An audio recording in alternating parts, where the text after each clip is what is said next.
Beetroot రోటి పచ్చడికి కావాల్సిన పదార్థాలు చెప్తానండి. 2 మీడియం సైజు బీట్రూట్ తీసుకొని ముందు పొక్కు శుభ్రంగా కడుక్కొని పొక్కు తీసి పెట్టుకొని వాటిని తురుముకోవాలండి. ముందు ఒక 5-6 పచ్చిమిరపకాయలు తీసుకోవాలండి, సరిపోతాయి కారానికి. చాలా తక్కువే కారం పట్టండి, ఎక్కువ కూడా అవసరం లేదు.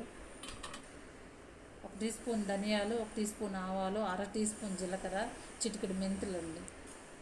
వేరుశనగపప్పులు వచ్చి ఒక 4 స్పూన్లు చాలండి, ఎక్కువ వేస్తే మళ్ళీ తీయగా అయిపోతుంది. ఆల్రెడీ బీట్రూట్ కూడా తీయగా ఉంటుంది కాబట్టి 4 స్పూన్లు వేరుశనగపప్పులు చాలు.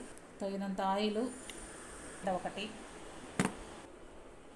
నిమ్మకాయ సైజు అంత చింతపండు, టేస్ట్కి సరిపడంత ఉప్పు, ఒక 4 వెల్లుల్లిపాయలు.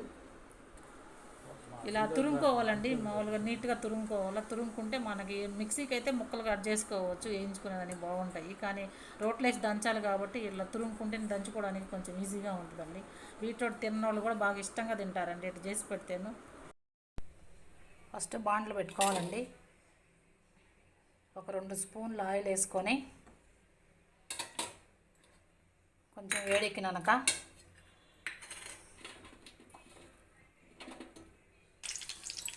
పచ్చిమిరపకాయలు వేసుకొని మధ్యలోకి కొంచెం కొంచెం కట్ చేసుకోవాలండి, లేకుంటే పగలతాయి. ఒక దోరగా వేయించుకోవాలండి, పచ్చిమిరపకాయలు బాగా వేగాలి కాస్త. ఇలా దోరగా వేగినాక వేసిన పప్పులు వేసుకోవాలి. ఒక 4 స్పూన్లు వేసిన పప్పులు,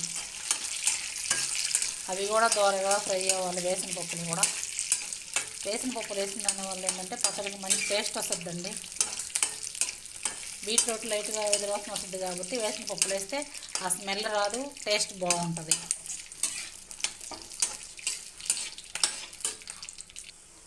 ఇప్పుడు ధనియాలు, ఆవాలు, కొంచెం జీలకర్ర, ఒక చిటికెడు మెంతులు వేసుకొని ఫ్రై చేసుకోవాలండి.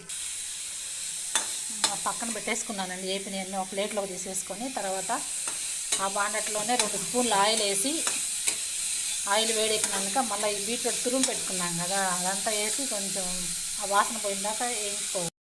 కొంచెం చింతపండు వేసానండి, కొంచెం దాంట్లోనే బాగా ఫ్రై అయిపోయింది. బాగా కొంచెం ఫ్రై అవ్వాలండి ఇది, ఎందుకంటే పచ్చివాసన పోవాలి కదా, అందుకోసం బాగా కొంచెం మగ్గాల. మగ్గిన తర్వాత దాంట్లోనే కొంచెం చింతపండు వేసి ఒక 2 సెకండ్లు అట్లా మగ్గనిస్తే సరిపోతుందండి, తీసి దంచుకోవడమేను.